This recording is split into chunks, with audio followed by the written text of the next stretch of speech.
if after e5 you play knight takes e5, then you get that, and you've lost a piece. You've hung a horse. Howdy partners, I'm back with a game that I played 2 days ago, I think. Is it the 29th today? Yeah, 2 days ago. And I played a few more games yesterday, so there's a few to get through, but this one's against Thomas Montgomery of the good old US of A. And me with the white pieces.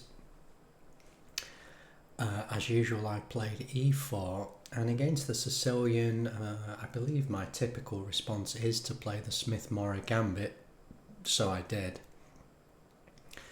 This is, I just think this is an easy way to play, and I believe it's legitimate. Of course, black captures the pawn. I think it wouldn't make sense to do anything else, seeing as they are exchanging c for d, and I develop the knight to f3. This variation is known as the Morphy gambit, I believe, so I think a good chess maxim to follow is that if it's good enough for Paul Morphy, it's good enough for me. White followed up with queen b6, which the computer says is an inaccuracy, and it actually prefers e5. You might think at first glance you can't play e5, but of course if after e5 you play knight takes e5, then you get that, and you've lost a piece. You've hung a horse. So that never happened, thankfully, and I'd like to think that I wouldn't fall for that anyway. Nevertheless, I went for b3, which is also deemed to be inaccurate. The reason I did this is I wasn't sure where I was going to go with the dark squared bishop, so I thought if I play b3, not only does that negate any attack by black's queen on the b2 square, it also allows me to fianchetto, which seems like a reasonable thing to do in this position. Of course, there's no way at this point of black defending the pawn, so you could say with this move of order it's actually not a true gambit because I'm going to reclaim the pawn. Black proceeds by doing the copycat fianchetto, so I just decided I think I decided just to trade the queens because I realised that would give me a knight in the centre of the board. It was obvious that where black's pieces were going to arrange themselves, so I thought this gave me decent control of the centre, and all of my pieces now have squares to move to, so it sort of gives white quite an easy game, which shows that this opening at this level is completely legitimate, because we can say that without going into any specific lines that if the opposition makes it easy for you to get your bits out, then that's all you want from the opening. Of course, they do fianchetto the dark squared bishop. I wasn't sure whether to play bishop e3 at this point or go for c3. I think I did go for c3 in the end, thinking that although that kind of blockades, not blockades, although this takes the square away from my own knight, I thought it did exert a little bit of further control on the centre, and I thought maybe if I am lucky, black might exchange off their bishop for my knight and give me a pawn duo in the centre, which of course they never did. They played knight c6, which seems completely reasonable. Whereupon I attacked this weak square, the weak c7 square, with my own knight. I'd noticed this from afar. Well, it's not afar, it's only a couple of moves, isn't it? But I hadn't realised that black had the defence against this that they chose, which was to play bishop e5. I then decided to kick the bishop anyway with f4 because, there's no threat from black is on the horizon, so I thought, why not take more space in the centre? And so they retreated the bishop into b8, which to my eye looks pretty hideous actually, although of course it does prevent the threat of the fork of king and rook. Where did we go from here? I followed up with bishop e3, which is allegedly an inaccuracy. Yes, that's what I meant to mention. Something that I was cognizant of at this point was that when my knight retreats, assuming that the black player plays a6, then I was wondering whether it would be better to go knight a3 and then try and jump back to c4, obviously, because I think that they would probably, or there's a strong likelihood they would exchange on the d4 square, although again that allows me to recapture with a pawn, so I'd have an absolutely humongous centre then. So I think I was possibly overthinking that little manoeuvre.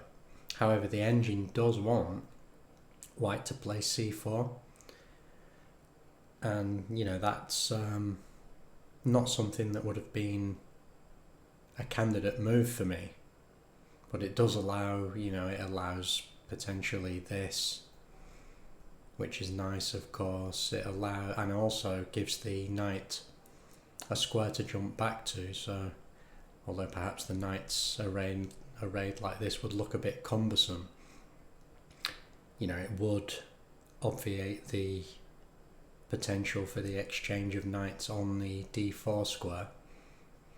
And at that point, with a couple of follow-up moves from the engine, apparently everything's equal. Nevertheless, I went for bishop e3, which I don't think can be bad, even though the engine's not a huge fan of it. As expected, they played a6 and I did return to the centre. I think I went, I suppose bishop e3 was the only logical square for this, the preceding developing move, because if I'd have gone to d2, I would have taken the square away from my knight. So I guess my bishop was always going to be there anyway. They sensibly don't initiate exchanges and just develop another piece, which is fine and dandy, I suppose. I follow suit. D6 does look a bit strange from black, because it, after their bishop has done this kind of, wherever it's gone, this circuitous route to get round to here, they then go and play a move to block, not there, they play that and block it in, which strikes me as quite illogical. On the other hand, it does allow this light squared bishop into the game, and I suppose they could just, in fact it probably is better for their bishop to go here, because then it's threatening a square that my king is likely to be standing on in future. So having said that, I went with h3, which seems slow, but I think my reasoning was that I didn't want this set of exchanges to occur, because I thought should this knight been able to hop in here,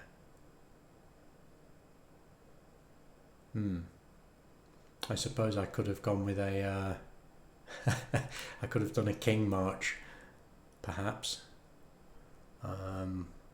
or maybe done this, but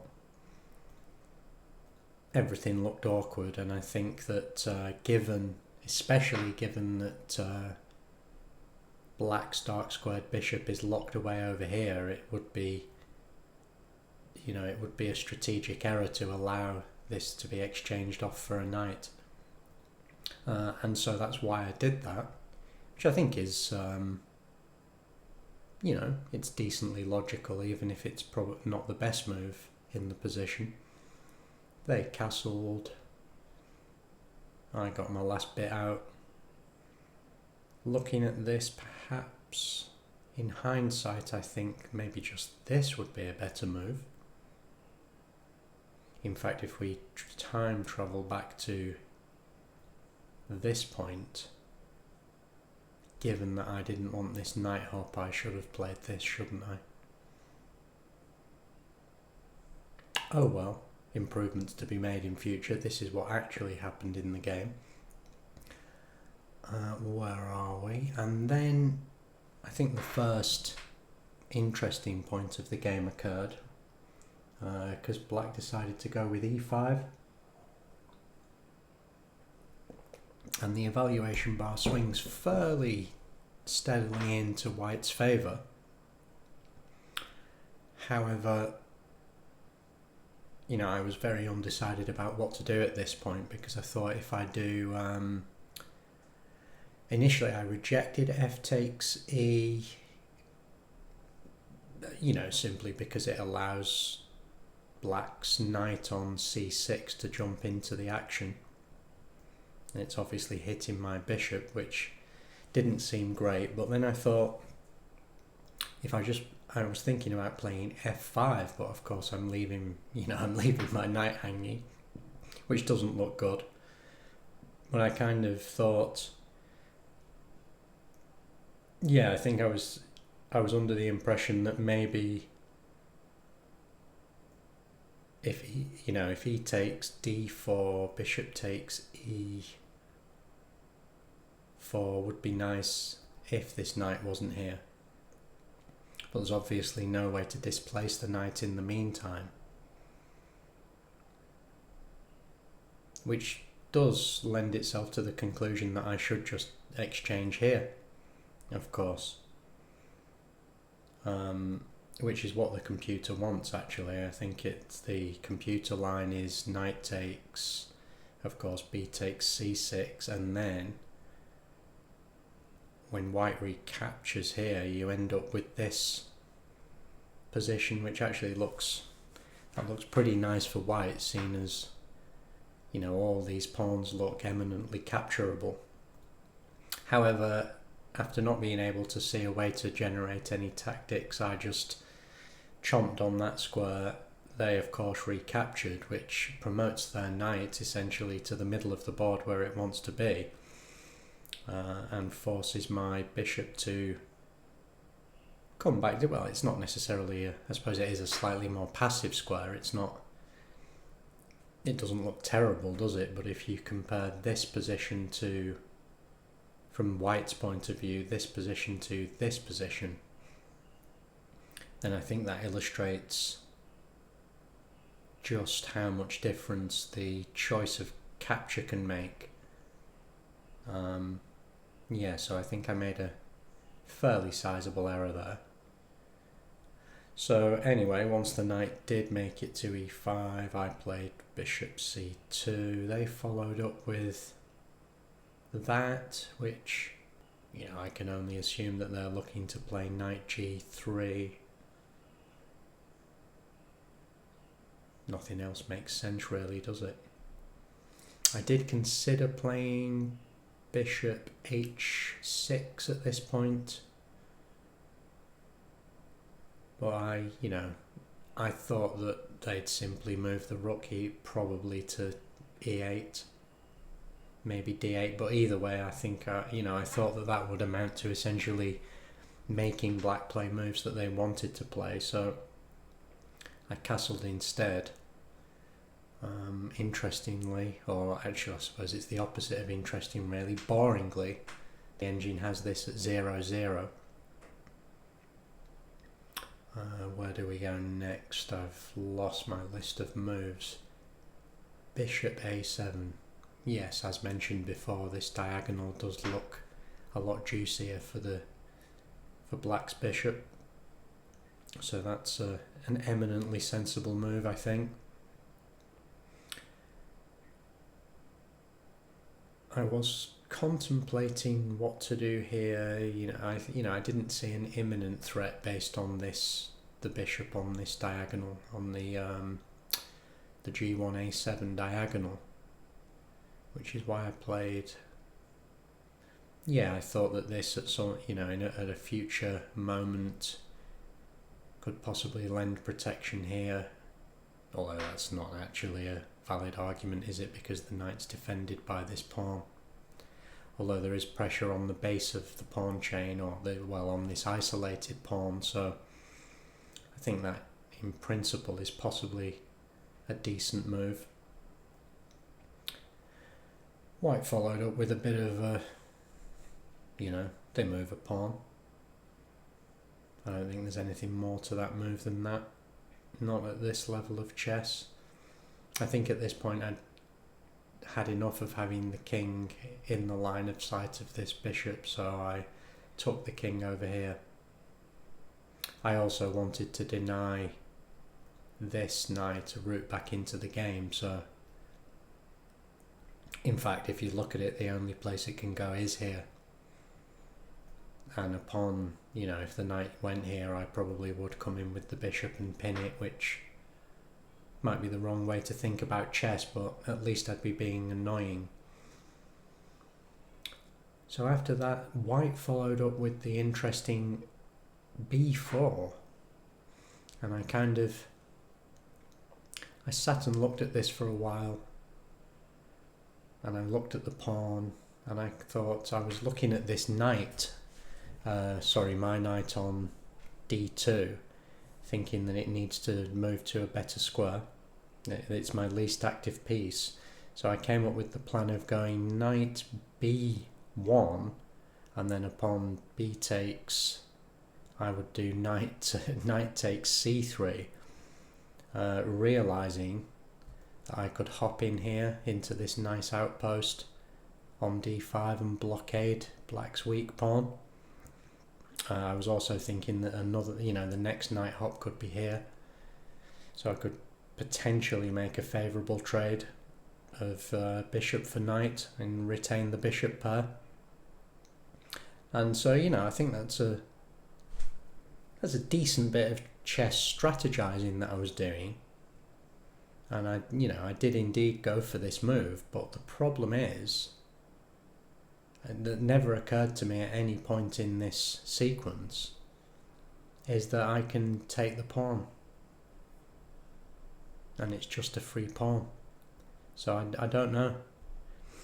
I was just fantasizing about this horsey getting to here, and I don't know. I think it's possibly a case of trusting the opponent too much. They push a pawn or they make a move and you think, well, something must be going on.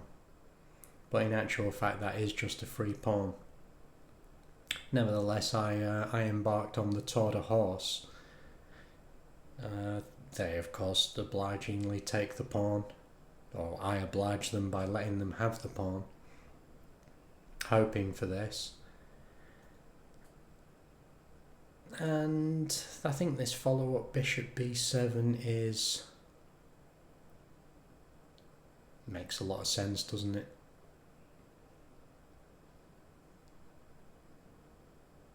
I'm just trying to see visually whether this diagonal's better than this one, but I suppose they're simply targeting my isolated pawn, so they're definitely targeting a weakness. And at this point, the engine says 0-0. Other than the failure to exchange, other than this failure before with the pawn, I don't think anything terrible's gone wrong. And I had a bit of a think at this point, wondering, how I was going to capture this pawn by discovery using the knight. And to cut a long story short, I decided to play knight f3, winning this pawn by discovery, but of course it just hangs the bishop. I guess I'd just forgotten that I had a bishop, or that we both had bishops on this diagonal. I'm not sure, but they they of course they took it, and you know, I think at this point it's game over, because it's not just the loss of the bishop that the problem is. I think I compounded the error by playing, you know, I gobbled the pawn, and this allows bishop f4 check, which they find.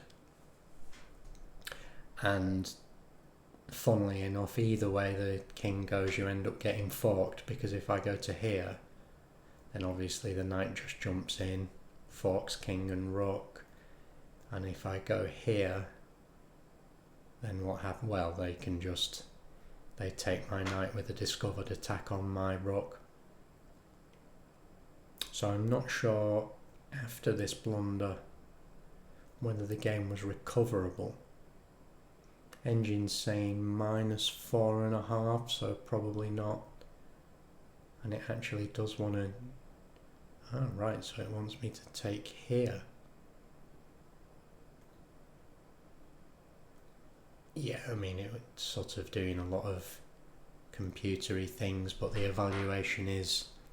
It's a steady -4.5 to -5, so... In the end, after that catastrophe, I chose, what did I did h1, and you know, they saw the fork, and so I decided to resign. So a little bit of a disappointing one, leaving us with a rating of 1240, so onwards and upwards, I guess. Thanks.